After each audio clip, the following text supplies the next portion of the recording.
And now, Brandon Thick Boy Schaub. Yes, sir. Monday morning, October 27th. Halloween is upon us, friends. Halloween is here. It's Mr. Halloween reporting from Austin, Texas. I love me some Halloween. Favorite holiday of the year. Whole fam gets into it. We usually do family themed outfits and costumes, and my kids were like, nah, fam, we're going to do our own thing this year. You're on your own. Only costume I could find that fits on short notice was a giant frog. I know, pretty lame, dude. Giant frog. It's from Tipsy Elves. And yeah, it's heartbreaking. I want to go as Ed Gein, but I love Halloween, but you can't go too over the top. It's, hey, parents, for the kids. Halloween's become this adult thing, and it's especially in LA. It's kind of where all the sluts had an excuse to dress like a whore. Yep. But hey, parents, it's for the kids. Okay, so be cool, man. Don't outshine your kiddos with your costume. Do not do that. Bosty has had 3 costume changes. Let's see, he was Scream because him and his brother watched Scream. That was parents don't do that for kids under 10. He's had nightmares ever since. It's been a real issue, so I made a horrible dad decision there. But he was Scream, and then he changed to Iron Man, which I was like, cool. And then I had him convinced because we watched Marvel Zombies, which came recommended from Sam Tripoli. Marvel Zombies on Disney is so good. Oh, it's good. I'm not a big animation guy. I'm over 40, so I'll watch it for the kids if it's a Pixar or Disney cartoon. But dude, Marvel Zombie, it is lit. It's really well done. As Sam said, little woke. I don't give a any of that stuff. As long as it's good, I do not care. Marvel Zombies is A+. It is USDA certified tasty. It is so good. Point being, I convinced Bosty to be a zombie Iron Man. He was all about that. I'm like, that's easy. We'll just do your face. You already have the costume. He's like, say less, Dad. And then change of heart. Now he's Michael Myers. That's adorable, though. But he also dresses up year-round. He wears a costume around the house year-round. Tiger is going as something I've never seen before. He was going to be a zombie football player with his buddies. We bought him the costume. He said, nah, I'm going to do my own thing. And then your boy was stuck, so I'm a giant frog. Sorry to disappoint, man. I know, for Mr. Halloween, giant frog, I get it. The blowbacks you deserved. I get it. The frog is lame. Speaking of Halloween, your boy was in New Orleans, surprised wifey, because we're both into that paranormal stuff.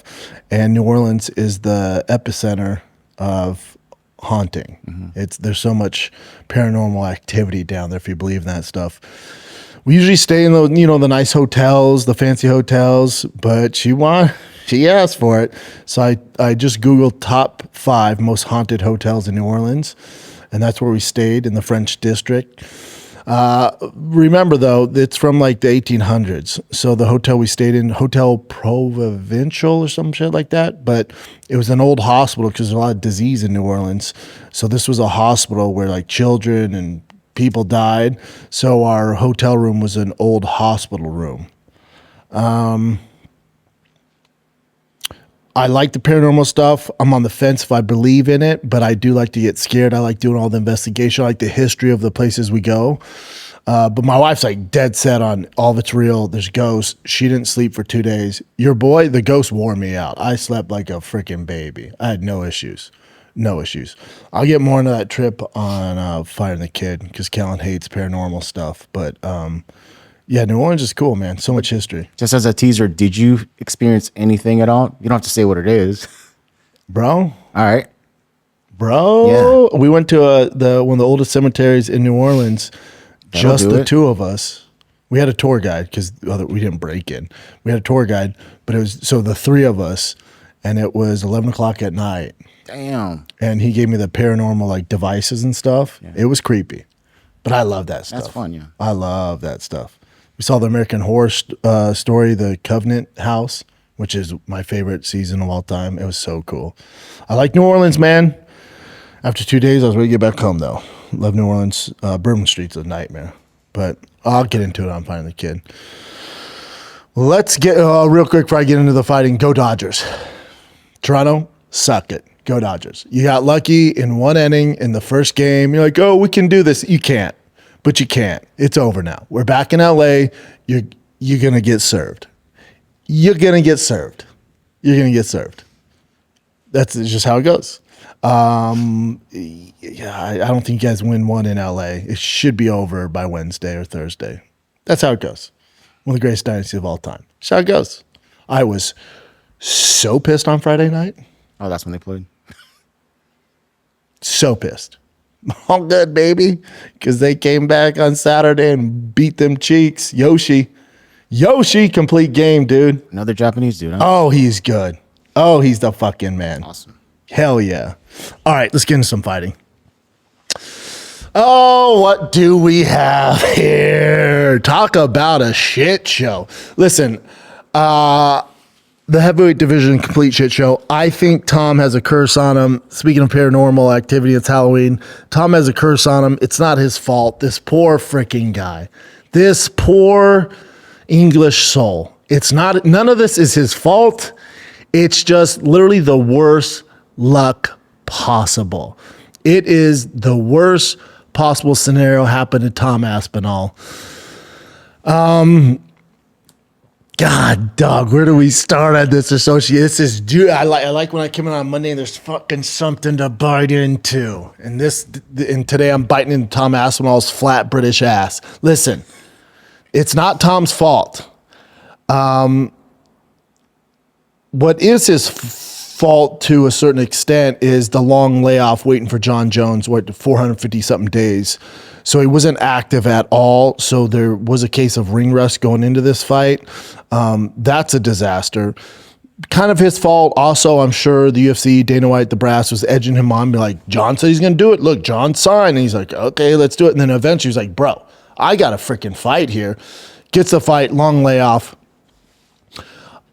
I told you guys the pressure's on Tom for a number of reasons. The long layoff, the John Jones fallout, the heavyweight division's in turmoil.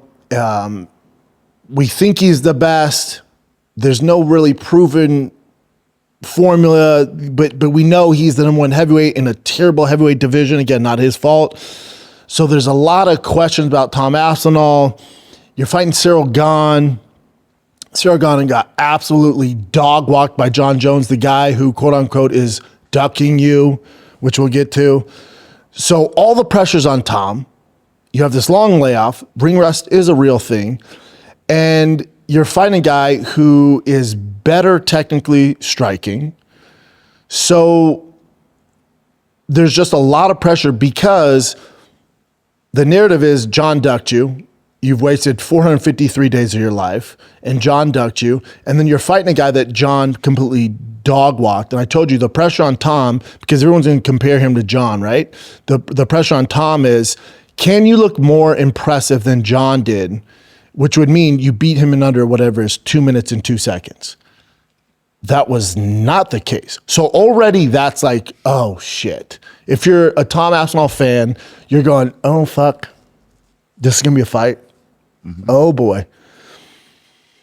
And I do think Tom is the best. How do I want to say this? I don't think Tom is better than John. I do think Tom, as far as the crop and yeah, again, he's not even that active, but as far as active fighters, Tom's the best heavyweight we have to offer. That being said, and I love Tom. I'm a big believer in Tom. But there are some holes in his game if you watch enough fighting. Even though he's starching everybody, he's not starching elite level guys. He's beating and demolishing guys that are offered to him, but the heavyweight division has never been weaker. So you're basically the king of the mediocre heavyweight division. But again, not his fault.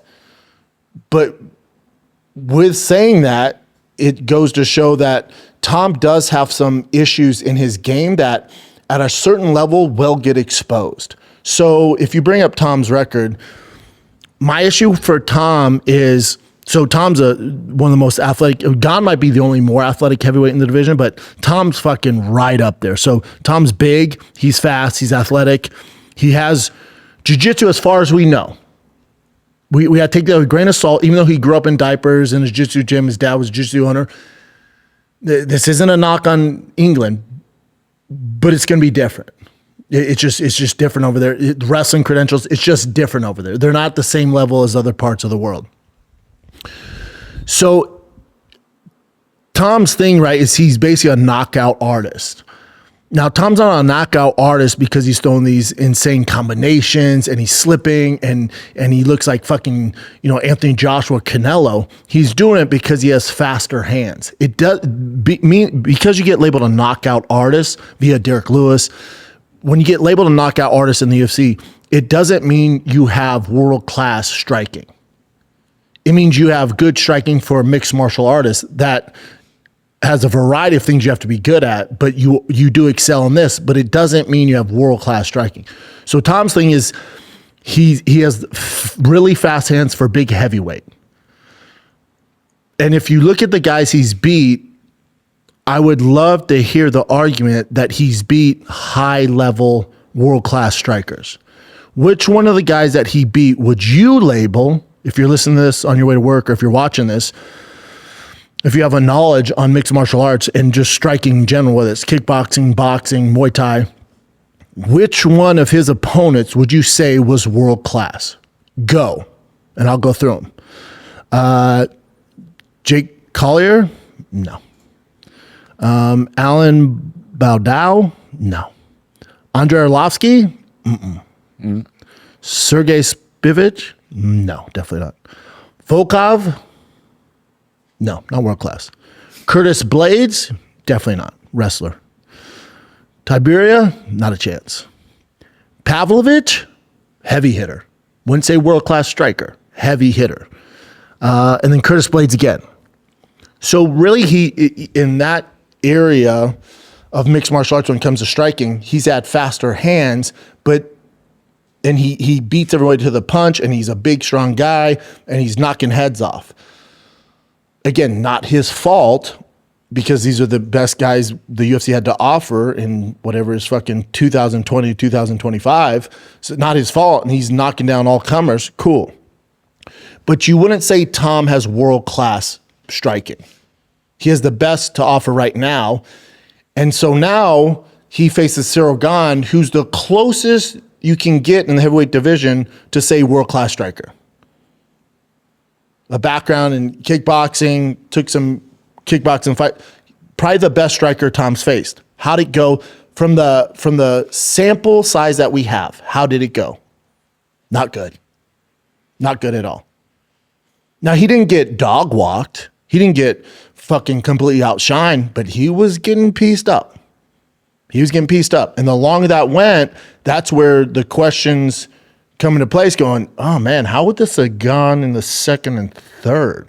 If he's getting pieced up in the first, nose bloody, getting jabbed, not really landing, and this is my only criticism, Tom. He leads head first, which is boxing 101, not good, especially when you're a big heavyweight.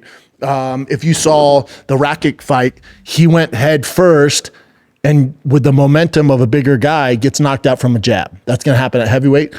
So my only criticism when it comes to the small sample size that we have is he finally fought a good striker, and it was not going his way. For the first time, not going his way. So this is worst case scenario for Tom. Worst case scenario. Worst case scenario. And then with the wrestling, again, I don't know how good his wrestling is. I have no clue. I hear what his training partners say, but again, it's British wrestling. Now, it's 2025 and anybody can fly and any coach can fly anywhere, but from the ground roots of it, England's never been known as good wrestling base. It's just not what they do. It's just not what they do. So again, from Tom, I've heard the war stories from the training room. All that's all good. But when it comes to actual octagon time, I've never seen it. So I don't know. And then he goes to take Ciryl Gane down and didn't have a fucking prayer. It wasn't even close. So there's been a few questions answered about Tom. And what I think happens now is Tom's, for the moment, has lost the big boy, the big boy fights. He's lost those golden goose eggs. He's lost the Alex fight. He's lost the John Jones fight. The good thing, if you're Tom, okay, well, now there's more attention on the rematch for Ciryl Gane, because before nobody was asking for this. It was like, oh, this is a foregone conclusion. It's not if Tom's going to win, it's how fast he's going to win. Now that narrative's gone. Now it's kind of like, Tom better get his shit together, right? So I think there's more excitement for the rematch, which they have to do. But what this does do is force the UFC's hand now into overshadowing what Tom's doing and what Ciryl Gane's doing. And now it's going to force their hand to do Alex and John Jones. I would almost guarantee you get Alex and John Jones on the White House card. That's what happened. That's what happens with this. Now, when I say it's not all bad news for Tom, and Tom will fight the winner of that. If he gets through Ciryl Gane, that's a big if now. So Tom will eventually get that big money fight that he's looking for, but it's not going to be as fast anymore. Now he gets put on the back burner. And now John and Alex get front row, and they're going to be on the White House card. And Tom will probably face the winner of that. But this is where it's good for Tom, where this didn't go all his way, and there were some holes exposed in his game. Even if you're the biggest Tom Aspinall fan, you're probably sitting today going, man, John fucking mollywopped Ciryl Gane. That wasn't even competitive.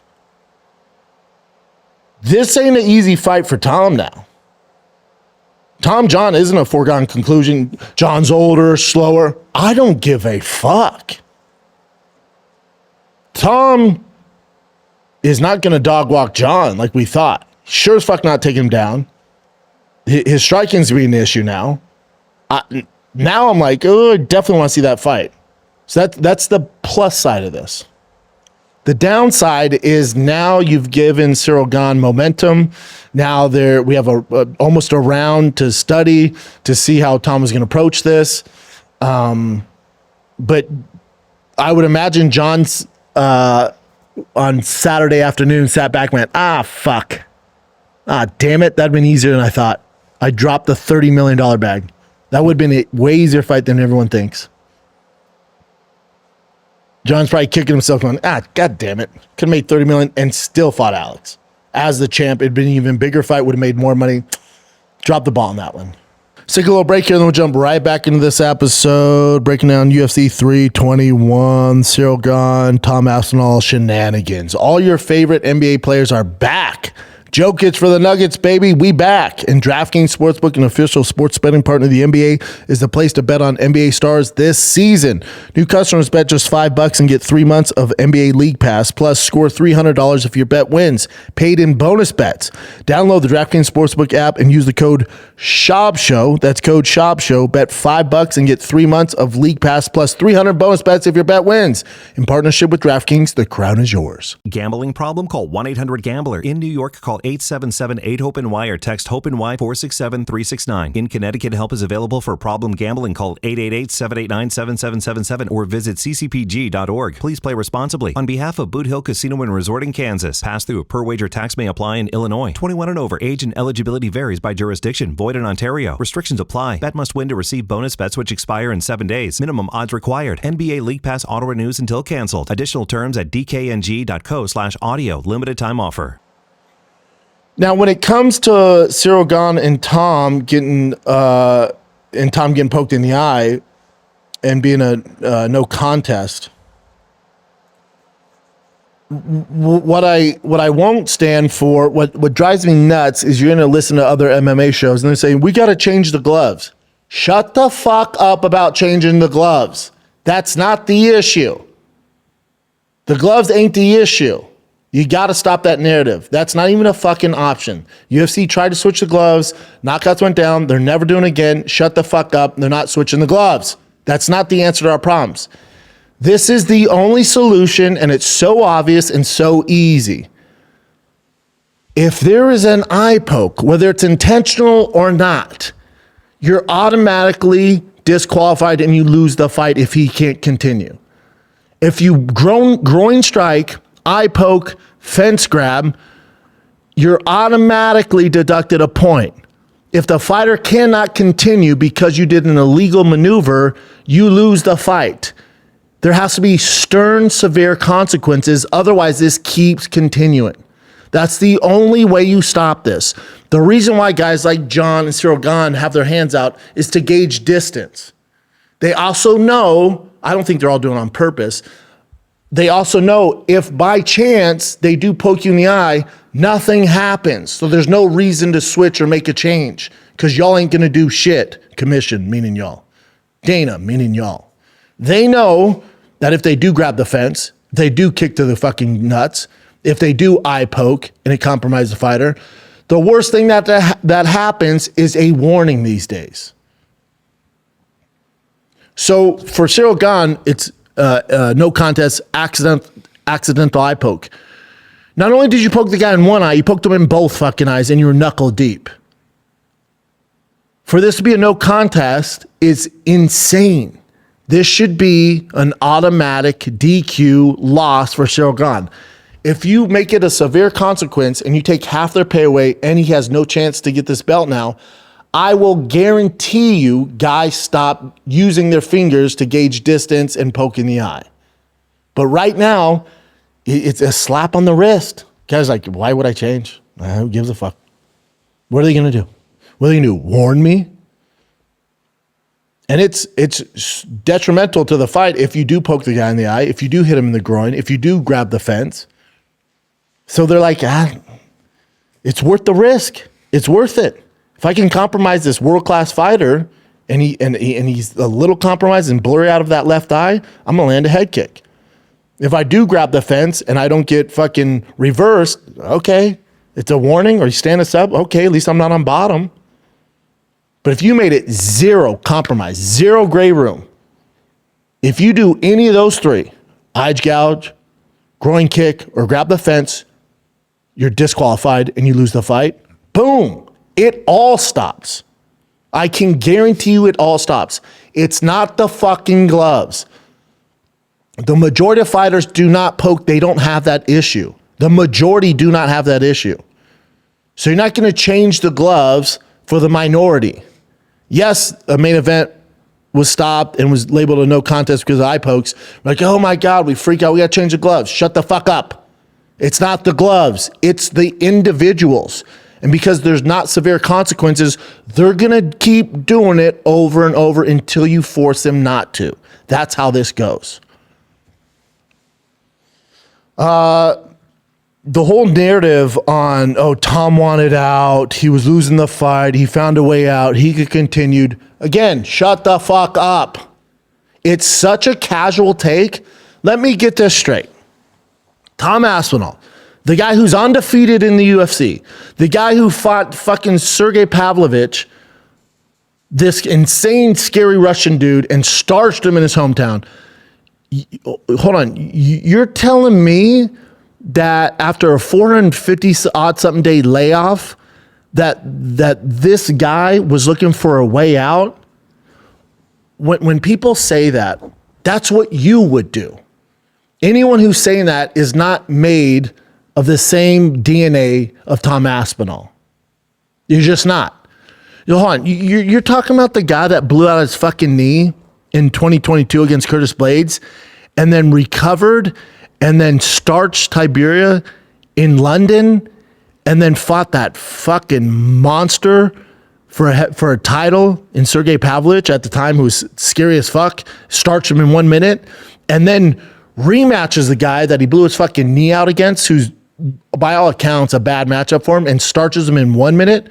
Hold on. That heavyweight monster who's favored in this fucking fight, is looking for a way out, you know how stupid you sound? You know how ridiculous that is? Again, people that are saying that, that's because that's what you would do. No one who has been inside that octagon is saying that. Now, you're listening to this going, well, Chael and Anthony Smith said that. Let's talk about that. Love Chael. Chael is a close friend. Absolutely adore Chael. Chael was never at the level of Tom Aspinall. If you remember, Chael had quit in him. Chael looked for an out against Anderson Silva. Do you remember that? Remember, he's winning the entire fight and then puts himself in a triangle. So there's quit in Chael. So that's Chael putting his own shit on Tom. Tom and Chael are not the same guy. Chael never had the belt. So whenever someone says that, it's like, well, you know what it's like. That's why you're saying that. Don't put that on Tom. There's no evidence that shows that. There's zero evidence that shows Tom has any quit in him. That's so stupid. Also, I love Chael, and Chael's on ESPN. I expect Chael to do this on his YouTube channel. Like, the internet's wild, right? The internet, people will be like, Tom's a complete pussy. He's a quitter, right? All this wild shit. It's the internet. That's expected. So I don't have an issue when any guy, whether he's UFC alum or not, when they go on their YouTube channels and do this, because I would say 99% of the people that you listen to, whether they fought in the UFC like myself, or they're commentators, or they have some association with the UFC or MMA in general, or they have a big following, will say that Tom's not a quitter. This is ridiculous. So it's not a hot take. So I'm not going to get views with this standpoint. I'm not. But it's the truth. There's no quitting Tom. If I'm rage baiting, if I want a different take to get attraction, this is what you say. And on YouTube, on the internet, it's expected, and this is fine. Get your money, son. Get your bag. My issue is when you do it on ESPN. That's when you get my attention. Because the casuals now will say, dude, and we all love Chael. Uncle Chael said he quit. Uncle Chael said he was looking for a way out. So now it just drives that narrative that Tom's probably not going to be able to shake now. That's the issue I have.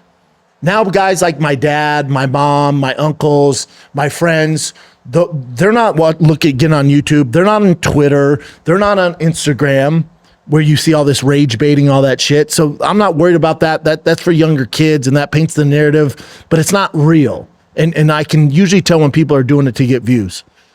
When you do it on ESPN, and then the casuals soak that in because Chael is a trusted source. He's probably one of the best speaking heads of all time. Chael is phenomenal. But when you paint this narrative, because you've been doing a YouTube channel and that gets views, when you bring it over to network TV, I'm like, oh, what are you doing, Chael? Because now my dad goes, how about Tom quitting? I'm like, no, what? No, what the fuck? What? Well, that's what Chael and Anthony Smith said. Fuck. Oh, man. Now it gives energy. It gives that narrative has legs when it should never have legs outside of fucking the Twitterverse. But now Chael said on ESPN. So then the casuals repeat it because they're parrots, or they don't know the game. They're just tuning in for this heavyweight fight, or they most likely didn't even watch the fight. All they did is watch the highlights. Poke the guy. Oh, the guy quit. That's the issue I have. It's an insane take, and it does so much damage to Tom, who has no control. I get the fans booing inside the arena. I was pissed. I paid for this. The fuck? Give me my money back. So I get the fans that spent money, some British fans that flew out there, some French fans that flew out there. I'm pissed. I get it. And they're booing. And I'm not seeing too much hatred towards Ciryl. There should be no hatred. Shit happens. But if you're going to throw hate anybody's way, this is Ciryl Gane's fault, not Tom's. But the narrative is Tom quit. Oh, he could have kept going. Hold on. One guy performed an illegal fucking move and poked the champ in both fucking eyes. And there is absolutely no history that shows Tom has quit in him. That's a bullshit narrative. You should be upset at the guy that caused the fight to stop. Well, Tom could have kept going. I want you to do me a favor. You're listening to this right now at your desk, or you're watching your kids, or you're at a baseball game. I want you to take your finger. I want you to take your fucking index finger. I want you to stab yourself in the eye. And then I just want you to move around a little bit. Okay? I want you to move around and let me know how it goes. I want you to move around just a tad. I mean, really jam it in there. Now, remember, Ciryl did both. We don't need to go that far. I just want you to take that index and just jam one of them in there. And whether you scratch your retina or detach your retina, that doesn't mean shit. Just the pain from the finger going in the eye. And then I want you to tell me how well you can gauge distance and how well you can see. Never mind the best striker who's 6'5", 240 pounds is in front of you. It's the narrative that Tom Aspinall somehow took the easy way out after 453 is so stupid that this is even a thing. Now, I get conspiracies, and I'm all for it. I love them myself. But this isn't even a conspiracy, man. This is so stupid. And Chael knows better. But again, Chael, get your bag. Anthony, get your bag. I get what you guys are doing. Most guys in the space who aren't rage baiting, who aren't going for views, are going to have my take. Most people that don't give a fuck about that stuff are going to have, they're on my side here. To be the outlier, to get views, I'm talking about it. I'm sure other shows are going to talk about it. In order to rage bait, in order to create a narrative, you have to take an outlandish stance. That's what this is. I get it. But Chael and Anthony, I just wish you did it on your own YouTube channels. Keep that shit off the casual channels. Keep that shit off major network TV. We can't have it. Because now what you did is you're destroying the reputation of Tom Aspinall, who was actually the victim in this scenario, and you fuck him. And now he's going to spend the rest of his fucking career trying to get over this narrative that he has quit in him, which there's no evidence of that. The guy couldn't fucking see. It's insane. This isn't good. It's not good. It's not good for the brand. It's not good for the UFC. Sure as fuck not good for Tom. And it's also in the long game of things, in the long run, it's not good for Chael. It sucks, dude. You know better, Chael. But again, love Chael. Uncle Chael. We all love Chael.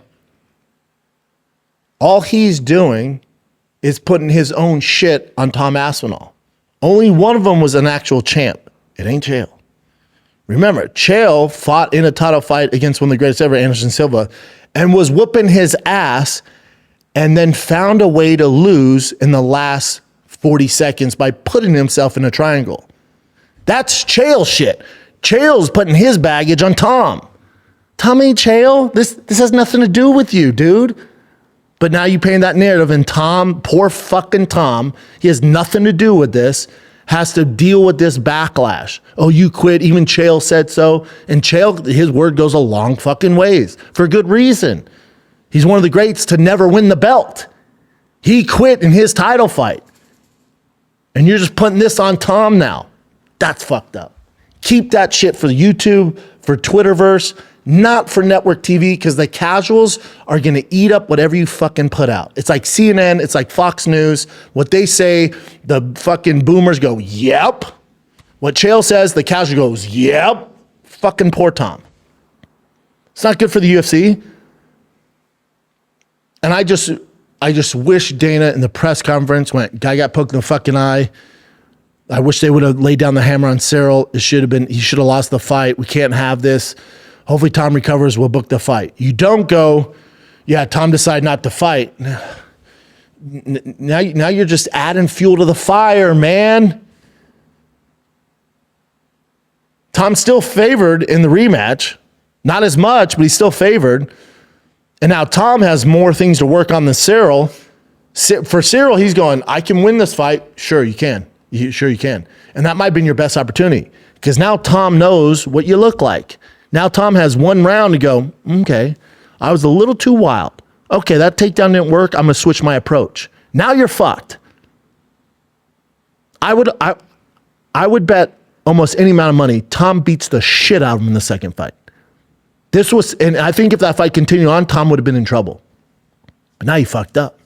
Now you poked the guy in the eye and the fight stopped, and it was probably your one opportunity to win. You're 0-2 in title fights. This was your one opportunity and you fucked it up. And this is how you fucked it up. Now we have evidence of how you're going to fight. And Tom was off. Tom looked off. He ain't going to be off this next one. And now he's a point to prove. Oh, you think he's a quitter? Watch this. I would almost double down. Now, Tom going to make you pay. You caught Tom on an off night. He looked a little off. His footwork, he just looked a little off. This was your best chance to beat him. And you caused it to discontinue because you poked him in the fucking eye. But now we have 4 minutes, whatever it is, of evidence to study and not make those same mistakes again. You're fucked. That was your best opportunity and you fucked it up. Not Tom, you. Good luck. Good fucking luck, my man. Tom's gonna beat the shit out of you in the rematch. Thank God Mackenzie Dern won, right? The UFC's like, yeah, fuck yeah, we can market this. It was a good fight. Probably the best fight in the main card. I'm just glad Mackenzie Dern won. I like her. Mom power. Since she's had a daughter, she's really turned things around. Doesn't miss weight anymore. Definitely thought she won that fight. And if there's one good thing about this Abu Dhabi card is the judges are finally starting to get it right, aren't they? When I watch Volkov, Almeida, Mackenzie Dern, Verana, you got to realize if you're just getting takedowns and you're doing nothing with it, you're doing no damage, and the person on the bomb's doing damage, you're losing the fight. The old narrative was as long as you get the takedown, you're controlling them, you're going to win the fight. Those days are gone. The judges are educated. They're realizing, yeah, you get the takedown, you have control, but what's the number one thing they grade on? Damage. So even though you get the takedown, if you're not doing anything with it, but the person on bottom is doing more damage, they're actually winning the fight. So you can't just lay and pray anymore. You just can't. And this is a sign that goes, okay, they're kind of getting it right. The Almeida fight Volkov was fucking terrible. Volkov, your takedown defense, what in the fuck you been doing, dude? And I'm a Volkov fan, trained with a dude. Volkov's a monster. He's a little slow, whatever, tall as fuck. His takedown defense was fucking atrocious. But again, Almeida, and this was going to happen. Whether it was Volkov, the higher levels he gets, because he has to take down and there's no ground and pound and he just searches for the submission, and he was starching all these guys, you're going to get to a certain point where that doesn't work at a higher level, and this is what you see. You cannot be a representative of mixed martial arts, especially in the UFC, if that's your game plan. You're boring as fuck, dude. It's so boring to watch. And finally it caught up with you. It was just a matter of time. He will never be a champ. They're never going to give him a title shot. It's never happening. It's not happening. You can't be part of this organization if that's what you do. That was fucking terrible. Volkov, your takedown defense is fucking atrocious.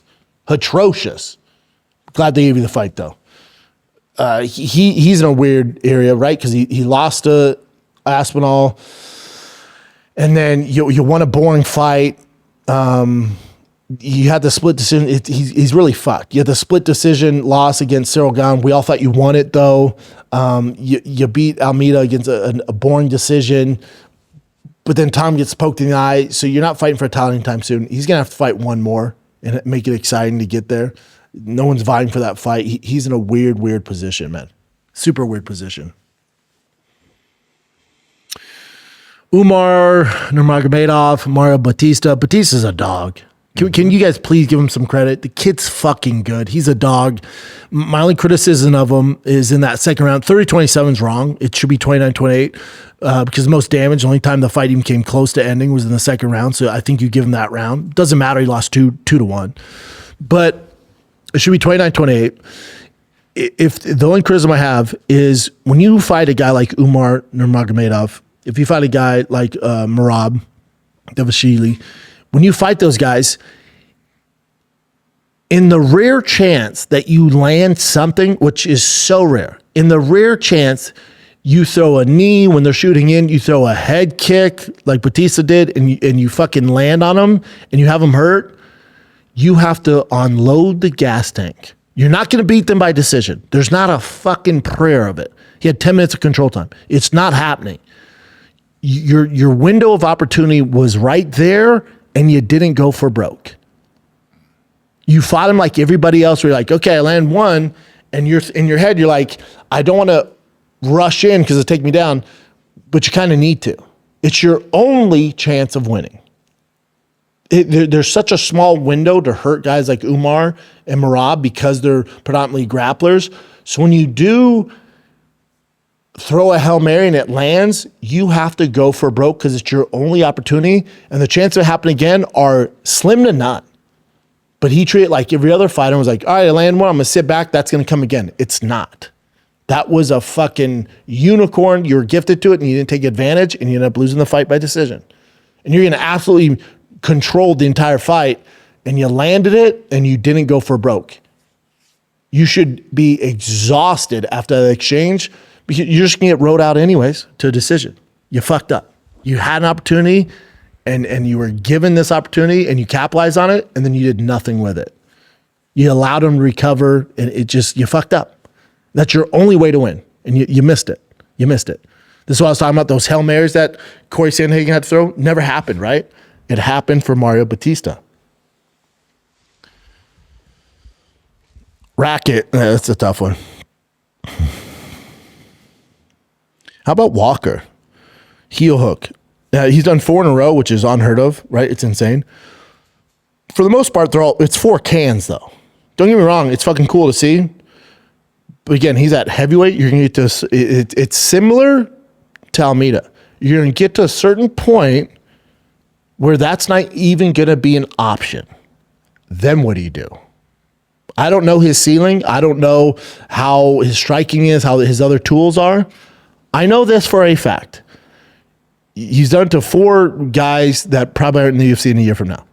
Cool. And it's so impressive. And listen, that's exactly who you should be fighting. But you're going to get to a point, I can guarantee you, where this won't even be available to you and you're going to have to fight. Then we find out about Walker. Right now, it's in the air. It's just in the air. When you can't pull off those heel hooks, you've done 4 in a row in the first fucking round. Again, against guys who probably aren't around in a year or two. But once you fight actual guys like UFC vets that are like heel hook, yeah, not an issue. I know how to defend that. You're gonna have to fight, and then Walker, fun prospect right now. I love watching him heel hook these dudes, these big old thickies. I love it. But again, now what? Now what? Because you're gonna fight guys that are gonna shut that down. Maybe not in the next one, maybe not in the next 2, but when you start getting top 10, those guys will shut it down. Then what? That's my criticism. What he's done is so impressive. Will probably never be done again. Congrats, kudos to him. Being somewhat negative here, okay, what happens when that doesn't work out for you? What are we going to do?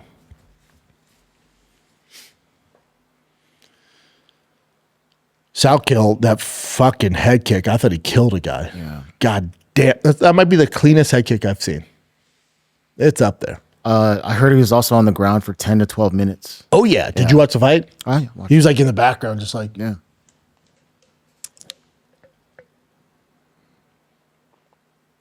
But yeah, that was a bummer. I paid $79 and then freaking, I just wanted to see that last fight. Give me my fucking money back. I know. Hopefully something works out. It wasn't all complete hogwash because Mackenzie Dern got the belt, so I was happy about that.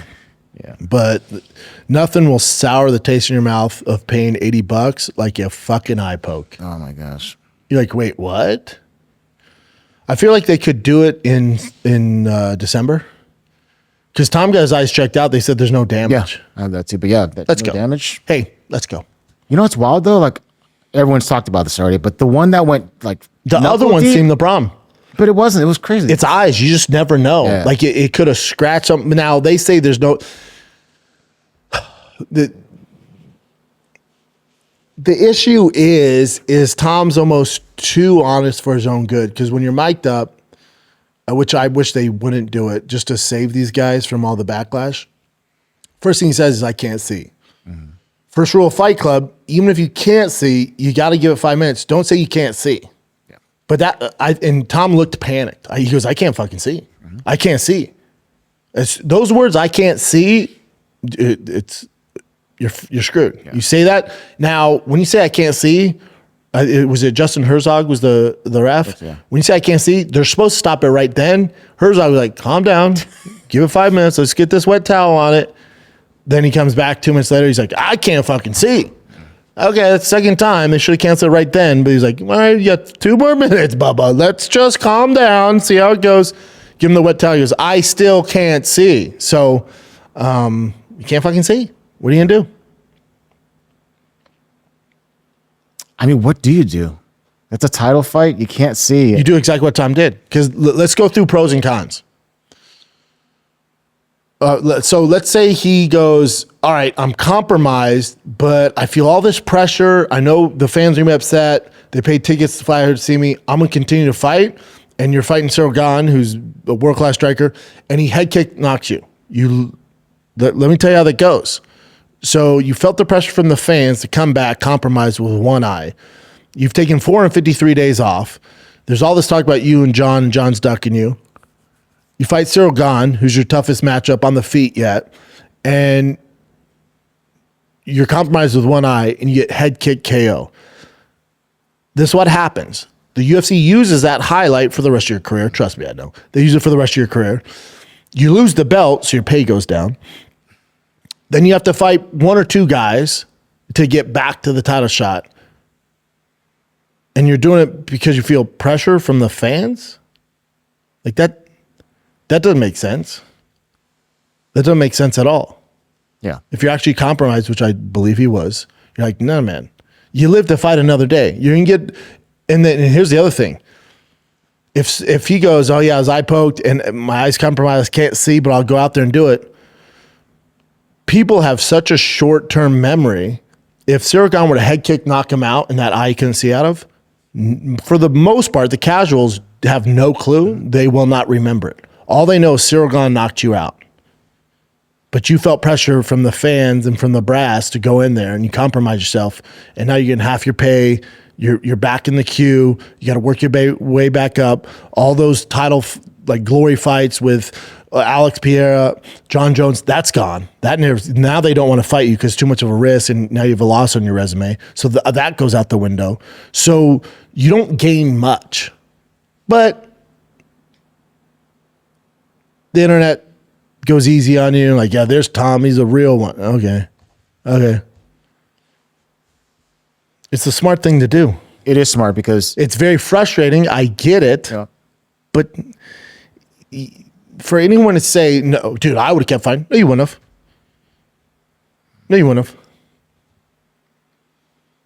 Mm-hmm. Dana said you get rematch, so it's not like he's getting punished and he's a champ. So what are you going to do, you know? You got to give a guy at his level the benefit of the doubt that he can't fucking see. And this was Cyryl's opportunity. Tom did look like he was having an off night. Bloodied face. Footwork wasn't great. Takedown wasn't great. Ooh, shit. Ring rust. But now that ring rust is a little off because he made the walkthrough, went through camp. He actually got in the octagon, and now you're fighting him. It's gonna be a better version of Tom. Cyryl's kind of like, okay, I just got to do what I did. Nope. Cat's out of the bag. We know how you're fighting Tom.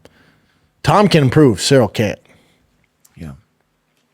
Let's take a little break, kids. If you're sick of the ads on this, head on over to patreon.com/TFATK. You get Fighting the Kid ad-free and extended episodes. You get a monthly Q&A with myself or Brian Callen. You get extra behind-the-scenes content. We got fun stuff on there, some of my truck stuff. I take Chin to barbecue, my favorite barbecue. We have a bunch of extra content on there. All this show ad-free, Fighting the Kid ad-free, and extended episodes. All this is just $5 a month. Ditch your Starbucks for a day, and that saves you $5. You get this ad-free. Get you some. It's Patreon. Patreon.com/TFATK. Listen, you ever dropped 150 on a bottle of cologne only to realize you absolutely hate it? Oh, it's painful. You smell like a skunk. You thought it was going to be lit. It's definitely not. Micro perfumes make sure you never have to play fragrance roulette ever again. For just a few bucks, you can test drive the real deal. Dior, Tom Ford, Creed, my favorite. Authentic designer scents without the full bottle gamble. Here's how it works. Micro perfumes let you sample luxury fragrances in pocket-sized vials. You get the true high-end experience, but on your terms, okay? Think about it. Your scent introduces you before you even say a word, okay? Everyone's like, oh my God, that dude smells great. All right, we're talking real designer brands, just a few bucks per sample. No dupes, no knockoffs, the real deal Holyfield. Fast shipping straight to your door. Over 500 fragrances, all right? And unlike subscription boxes or shady discount sites, Micro Perfumes gives you instant access to authentic in-stock fragrances. The real deal, affordable, and ready when you are, all right? So if you're into this, you want to try it out, man.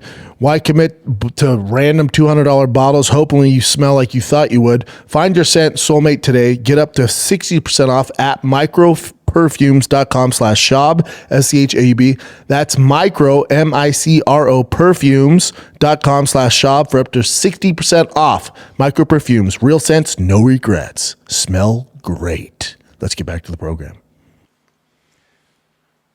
What else you got, Jen? All right. I mean, you pretty much covered the whole Dana White saying he didn't want to continue. I mean, did you cover pretty much that part? Yeah, it's crazy. It just adds more fuel to the fire of this fucking stupid conspiracy that Chael started, and now you have UFC brass co-signing that. It's so dumb, dude. Again, he's your current heavyweight champ. Now the face of the UFC and one of the biggest voices in the UFC has somehow put the narrative that he's weak and that he quit. You're hurting your brand. The face of the division, the narrative now is that he's a quitter and he didn't want to fight. That's your champ. No matter DQ, no contest, that's your fucking heavyweight champ of the world. He's supposed to be the best man on the planet.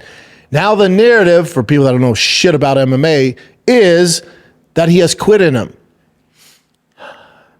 Why would you do that? He represents your fucking business. It's so dumb. It's so dumb. And now some of the casuals are like, I'm not watching him ever fight again. He quits. Now it hurts your bottom line. And for what? Why not just, again, Dana's never fought. Why not give the number one heavyweight in the world the benefit of the doubt that he couldn't fucking see, because we have evidence and we all saw it with our own eyes. They got poked in both fucking eyes, and you just go, terrible fucking circumstances. We're going to rematch it as soon as Tom's ready. I can't wait to see it. That's it. You don't push this shitty narrative down the road and sabotage your heavyweight champ. It's so dumb. Yeah, very disappointing. All right, I wanted to get your thoughts on this. I'm sure you've seen this all over the place already, but the hot mic that Tom Aspinall. So basically, Tom Aspinall does a vlog, and then also UFC has their own mics as well. I'm not sure whose mics they were, but it was part of the UFC broadcast. But then UFC didn't publish it. Tom published it on his own YouTube channel. When Daniel Cormier is talking to him secretly, privately, very low level. Let me see. And then, let me see. Yeah. Matchups in this division, like what type of run you can go on. Yeah, I know. Be crazy. You can like change your life. Yeah. Because I mean, what is how many this fight? Sir, Child can't fight. You think he's gonna win? Child, I don't know. I think Volkov, probably. Yeah, but even Hillary, you beat him in the first round. It's like, it can crazy. Yeah. Bro, you're on the verge of some crazy shit, man. Appreciate it. Keep working hard though. You gotta keep working hard. Thank you. I will do. Will do. Listen, I'm working It's harder like now than I ever was. when things like that, like, doesn't come around often, right? It's like when I got to fight Vulcan. Defend the belt against Vulcan Ozdemir one time, man. You can't believe you lost. I love DC. Hey, I see no lies. I see no lies there. Yeah, I mean, it's just like it's tough because he calls the fight. but he's right. But that's honest. Like, I don't have an issue with it. Maybe some people have an issue with it. Anyone who knows the sport, Almeida ain't shit, dude. Yeah, I mean, you explained everything already today. Yeah. Like, this was bound to happen. Like, he's fun at these lower levels. It's similar to Walker. It's fun, but then they're going to run into the fucking wall of veterans and they're going to eat their fucking lunch. And all DC is saying is, like, you have an opportunity to go on a special run because the division is so shitty. Yeah. That's all he's saying. Anybody that knows sport knows these are facts. It shows you how shitty the division is when Almeida winning, like, maybe he's the next guy. And DC's going, that guy? If you look at the division in 2013, the top 10, buddy, Almeida's not sniffing the top 25. He's not even, he's just a guy. He ain't shit. So for him to be in this position where he beats Volkov, you could get him. I'm with DC, like, buddy, you're going to beat the shit out of these guys. Yep. I have no issue with it. I mean, yeah, he works for the promotion, but hey, man, DC's just telling like it is. And here's the thing. DC has earned the right to talk about people that way. DC is one of the greatest combat sport athletes ever. So when he speaks, he's saying it from his perspective, which is rare air. So you better fucking listen. And he's right. Let me sum you up for what he said to Tom. Hey, Tom, dude, this division's so fucking weak. You have an opportunity to just reign king and collect all the cash and make tons of money because you're just going to keep defending it because they're terrible, dude. Tom goes, yeah, I know. Yeah, man. Almeida literally just does jiu-jitsu in 2025, and if he wins, that might be your next opponent. That's how shitty things have gotten since I left. Tom's like, I know, it's crazy. All right, man, have a good day. That's, I mean, we all know this. I love DC for that. Yeah, it's cool. I mean, how do you think about like the UFC not putting? Once again, I don't know whose mics they wear, but UFC not putting it out, but Tom puts it out. Yeah, Is that kind of like, what are you doing? Right? Let's just like, Yeah. I don't know. Maybe he's cool with it. Let's go here. This is so John Jones had this duck thing, right? Yeah. As his avatar for Twitter, and then because people call him Duck for ducking Tom Aspinall. So finally, when Tom Aspinall, didn't go through with the fight, he put that little eye patch on the duck, like right after. Yeah. Listen, with Tom's performance, even though it was under one round, there's going to be some criticism. Yeah. After seeing that, I'm like, Tom doesn't beat John. Might be wrong, but now I want to see the fight. But if I'm John too, I'm like, dude, I've definitely beat better guys. Alrighty. Oh, by the way, the Alex Pereira, after Aspinall had his thing. You said, let's make heavyweights great again? Yes. And then John Jones actually officially said, I accept, let's do it at the White House. Yeah, this just puts that into warp speed. Now the UFC's like, it's clearer than ever. Tom's probably not going to fight in December, so it goes into February. That's, spring card. All right, we can do Alex John, and now the winner of that will fight the winner of Alex Ciryl. Now it's a real thing. Yeah. I really hope that happens. That'll be so dope. Guarantee it happens. All right. So this is Tom Aspinall's dad talking to a reporter about Tom potentially resigning or not resigning with the UFC. I love his dad. You said that you wanted a boxing champion. You're okay with an MMA champion, but you wanted a boxing champion. Yes, more money. Yeah. Would that be an outcome for him? No. He's 3 more fights on the contract. Okay. So, I don't want to sign a new one. okay. Personally. So, Yeah. So he's saying after the third fight or the after he finishes out the contract, he wants him to move on and go into boxing. I don't blame him because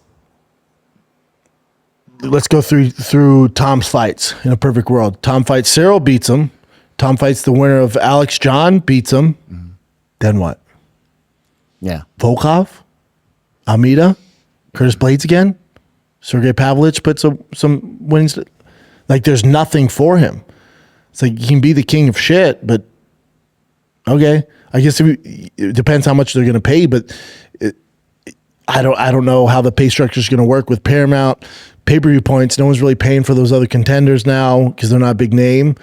So his dad's like, fuck this. Yeah. We have 3 fights. 2 of them will be massive. Well, 3 of them. Like Ciryl Gane rematch, I shouldn't say massive, will be bigger than this first one. But then you fight the winner of John Alex, and then if you lose that, you fight the loser of that too. So you have 2 big paydays, and then we're out. Yeah. Surprise fighting. He's a dad. Keep your health. Let's go over to boxing. Make more money than we've ever made in the UFC. Like, that's not a bad plan if you care about your son. Mm-hmm. Would he stick around till you lose? Fuck that. Yeah, it's true. I agree. I mean, yeah, I have 2 sons. I'd probably tell them the same thing. Yeah, man, let's get this money. You have 3. We'll do the rematch. Hopefully you get the big goose egg fights. And then there's not much in the division. Let's get the fuck out. Yeah. See if we can get a big one. If not, all good. Let's see if you can get a Usyk. See if you can get a Joshua. See if we can get a Fury. And we make whatever 40, 50 mil. Then you go be a dad.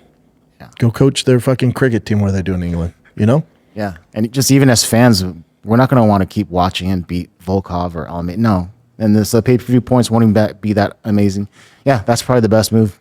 Yeah, it's not bad advice.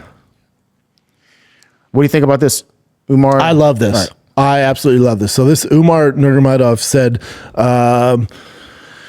he's talking about Khabib and why he's not on Khabib's level yet. So yes, Khabib could come home from a tough trip, arrive at 12 at midnight, change clothes and go for a run. If he didn't manage to get even one training session during the day, he would still hit pads at home at night. The difference between us is that he gave all of himself to this and we don't. You have to be honest. At midnight, I can force myself to go for a run maybe 5 times out of 10 because I think he did it, he went, he worked, so I must if I want to achieve something. He was fanatical about training. He's obsessed with it. Maybe also because the Almighty gave him this physical strength. It's a mindset, Bubba. In the gym, everything works for me. I can control guys. I can go for submissions. But in the cage, Khabib is psychologically much stronger than me. And in the cage, I feel something is missing. I keep striving. Yeah, it's just experience for him. He'll get there. You know, I think he'll get there. He's a fucking savage. But I just like his honesty. Yeah, the fact that he's cognizant about that and being straight up honest with people. Because most people wouldn't want to say that. No. Yeah. That's what makes Khabib so fucking great. This one I thought was... This happened before the fight, but Dean Thomas was saying how Mackenzie Dern... Hey, he also works for the UFC. I know, which is dope. I think it's so cool that he actually said But he's friends with Dana. Yeah. DC's also, he's not going anywhere. So I like the honesty because it's rare you see it. Yeah. It's hilarious. And this, with all due respect, dude, it's so disrespectful, Din. I love you for it. He goes, I'm trying to be as respectful... But has there ever been a more insignificant title fight in history? Not maybe in the history, but in the last recent memory. You hear where I'm coming from, right? No one seems to even care or have batted an eye at this fight. If you look at some of Mackenzie's performances, part of me thinks that she has a little Kevin Holland thing going on where she just hasn't reached her potential. That's true. Because I think she's better. It's weird to say this because she's fighting for a title, but I think she's better than what she has showed. Her performance against Angela Hill, that had to have been a nightmare for Angela Hill trying to get through that fight. Mackenzie Dern, she punches as hard as anybody in the division. She grapples as well as anybody in the division. She's got gas for days. She doesn't get tired. He's right about some of it. I think with Mackenzie Dern, one thing you should celebrate is, remember, she was famous before she came to the UFC. Her dad, BJJ legend. She was an ADCC champ. She's a Naga champ, world jiu-jitsu champion. So she has fame in that aspect. It's very rare. Matter of fact, she's only the second ever to do it, to achieve that in jiu-jitsu and then come over to the UFC and become UFC champ. It's very hard to do because usually they don't transition great. If you think about most jiu-jitsu practitioners that are straight jiu-jitsu, like Mackenzie Dern is, straight jiu-jitsu, to come over to the UFC and become UFC champ, it's so rare. That should be celebrated. Now, also the pressure is she's an attractive girl, which is super rare in the UFC women's division. She's attractive. She has already star quality coming from jiu-jitsu. And then her striking has gotten exceptionally better because of Perillo. Yeah. And she's had some ups and downs. She's missed some weight, but the chance of her becoming champ after coming from BJJ is like less than 1%. You have to celebrate the fact that she actually did it. Now, did she become champ because Weili vacated the bet? Yeah, I don't give a fuck. She still became champ. And that was the expectations on her, and she achieved it. Super rare, super cool. She's great for the sport. So you got to celebrate some of that. What's next for her? Depends if Weili were to lose Shevchenko, she comes back down. I think Weili wins. I think she's the best female fighter on the planet right now. So I think she beats Shevchenko and stays there. Probably Tatiana Suarez. But again, I say this to all the champs. I say this to DDP when he won. Just don't jump right back in. The UFC is going to want you to, and the fans are going to want you to. And you might go on this reign for the next 5 years, which is uncommon. Most people lose it. You worked your entire life. You've dreamed of this moment for your entire life. We don't know what's going to happen in your next fight. But we know you can't just wait out 2 years or a year and a half. You maybe have 8 months. Maybe you have a year max. She doesn't have a year, but maybe 6 months. Who knows if this is ever going to happen again? I'm telling you from a guy who's made so many mistakes and never stops and smell the roses, fucking stop and smell the roses. Fucking embrace this. My word, you're in rare air here. You're in such elite company. We don't know if it's ever going to come back. Just take it in right now. Go do all the marketing, do the shows in Brazil, come over to America, do all the podcasts, do all the shit, build your name up, get those endorsements, which you should have 1 million because of her looks and the way her personality. Soak it in, girl, because we don't know what's on the other side. And you've worked your entire life for this. Don't rush back in. Not saying you're not going to win, but it's fucking tough. Once you're the king, once you're the queen, it's fucking tough, man. For her, you think she should fight, twice a year maybe? Now that she's champ? Twice, max. Okay. Let's go. Oh, have you seen Conor McGregor talking recently about him pretty much basically like finding God? This guy just goes, I don't believe you.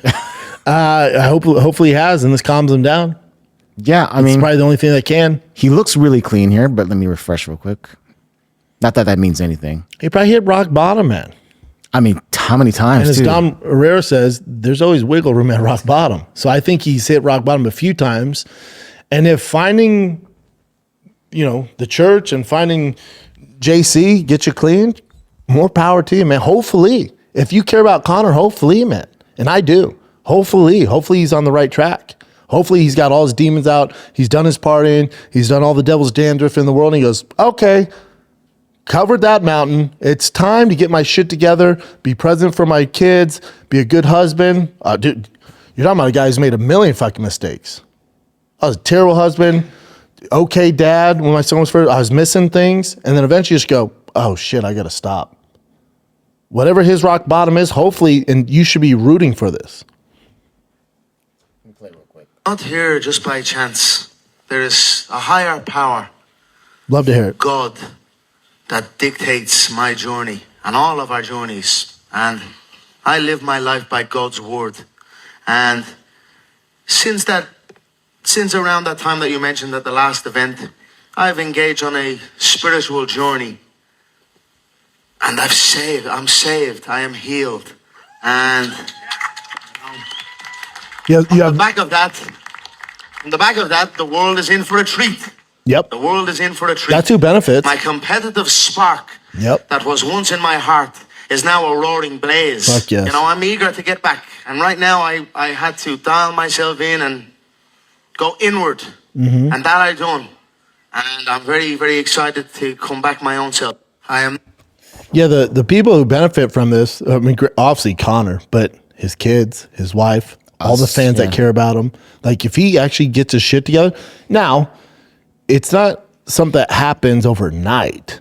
So when he's like, I'm fixed, you're not. You have a lot of work to do and stay on the path, and that's how you get better. Okay. And I believe him. I believe him too. I believe him. I mean, dude, he came out of nowhere. Remember the discipline it took to get from welfare to the biggest combat sports athlete of all time is discipline. That's in there. And he lost it with all the success and the money and the girls and all that shit. I get it, dude. But that discipline doesn't go away. You forget about it and you wild out and you're doing all this shit, being like, oh, I can get away with this. But eventually that discipline you can put back in for the good. That discipline fighter made 145, 55, that's in there. Those traits and that discipline doesn't go away. You can always rein that back in. That's what he's doing. Yeah, 100%. I think he's probably he has to be the quickest rise to fame that I've ever seen in combat sports. Right? Ever. Will never be done again. All right. This is an interesting one. Jalen Turner, he recently retired, I think only like a few months ago. And he even cried when we was discussing it about like his mental health, just all sorts of things. Even like people are getting so much better. He's getting older. People are, just young kids are getting way better than him. Well, he's back. He ended his retirement and he's fighting freaking Edson Barboza. That's a good comeback fight though, But Edson's it's going to be a really hardcore fight. It's a good fight for Jalen. Edson's on his way out. You have two vets. Like, it's not bad. And that's the card so far. Marabian, Pantoja, Joshua Van, Jan Cejudo, Talbot. That's the fight I'm most interested on that card. It's actually a good card. Pantoja, Joshua Van's fucking lit. Yeah. And Joshua also another quick rise. Mm-hmm. Okay. Our boy Terrence McKinney's fighting on that card too. They got to quit putting him on the prelims. That kid's must-see TV. What are we doing? I mean, he's so exciting that maybe they want to see like a crazy... Either he gets knocked out or he knocks someone out. And they're crazy knockouts too. Yeah, he's all gas. All right. This one's a weird one. I just saw this pop up. Arnold Allen. He's training, I think, at TriStar right now. So in Montreal. So it's French-Canadian, right? So there's a lot of French speakers there. A ton of French in Montreal, yeah. He just said before he did this broadcast, he was like, the reason why he has all these things on his face, these bruises, these marks, he was on the street and some French people just got pissed off him because he was not speaking French and jumped him. How many, dude? He doesn't go into it. He just better been 10 of them. You're fucking Arnold Allen, dude. Yeah. Fuck them up. It must have been a bunch, though. Has to be, man. There's no way. I'm in Montreal currently training stuff, and I got beat up in the street because I wasn't using French. I got jumped because I didn't speak French. That's what the bruises are all about. Don't worry about it. And he just moves on. Yeah. Let's do some quick ones. Crone Gracie, he's fighting in MMA again, but not with the UFC, obviously. Yeah. That's going to be Victory Fighting League, December 12th, and he's fighting for a title there. Yeah. I don't know why he's doing MMA. I mean, he could just constantly just do jiu-jitsu, right? Yeah. Let's go. What is this one? Oh, this is dude. So apparently Vitor Belfort got hair transplants. Hell yeah. And this is what it did to his face, though. Oh, it swelled him up. Yeah. The bee sting. I don't know. There's music to it, but I didn't know it could do that side effect. He just back in the octagon, but the opponent was the hair implant. Everyone's getting them now, too. You can see them right there. Callan should be next. I guess because it's causing so much inflammation, it goes down to your eyes. Like it's going to flow down. I haven't seen that before. Yeah, but that's the first time I've seen it. Hopefully it fucking sticks, though. Mm-hmm. It could be Callan. And this is just a silly one. I heard there's rumors of Mackenzie dating Pete Davidson. That's so stupid. Because Pete Davidson's girlfriend's pregnant. Oh, well. There's rumors. That's pretty much it with current events. All right, bud. We have an amazing card. Dude. Listen, these next two fight nights at the Apex, you can tell the UFC's jumping over to Paramount because they have to make good pay-per-views, right? Because that's their contract, and especially in the Middle East, like they have to give them good fights. You can tell they're just saying a royal fuck you to the ESPN with these fight nights. These next two fight nights are so fucking terrible. And that's what, but here's the thing, there's edginess because that once Paramount starts, buddy, those first like 6 to 10 fights are gonna be so fucking lit. So just bear with me. You just got to get to November 15th when you have the big UFC 322. And then the next fight night's pretty fucking lit with Saruka and Hooker. And then you get to December 6th with Marab and Yan 2. And then Royval Cape. Those are good. But for the next 2 fight nights, I want to apologize on behalf of UFC. we it's just what we had to do. All right? It's just what we had to do. We're saving all the good stuff for you guys for Paramount. That's what this is. So just bear with me. But they're dog shit. Yeah. Dog shit. Okay? Is that it? That's all right, kids. What's our There's I don't know if this even matters. But sure doesn't. That's it, guys. Thanks for watching. Like, subscribe to all things. If you want this show completely ad-free, head on over to the Patreon. That thing is popping. We should have done it years ago. It's patreon.com/TFATK. You get Fighting the Kids ad-free, and you get extended episodes. All of it's ad-free. Shop Show ad-free. You get bonus content. You get 2 Q&As a month with me or Callan or both. Me and Chin do extra footage on there. I do some car stuff. I took Chin to my favorite barbecue spot. We got a bunch of fun stuff on there. So head on over right now. It's $5, dude. So ditch Starbucks for a day. Ditch your freaking Happy Meal for a day. And you get some fun stuff ad-free. It's patreon.com/TFATK. All right, kids. Love you. Be nice to each other. If you see me at the baseball fields this weekend, come say what's up. Love you guys. Till next time. I'm out.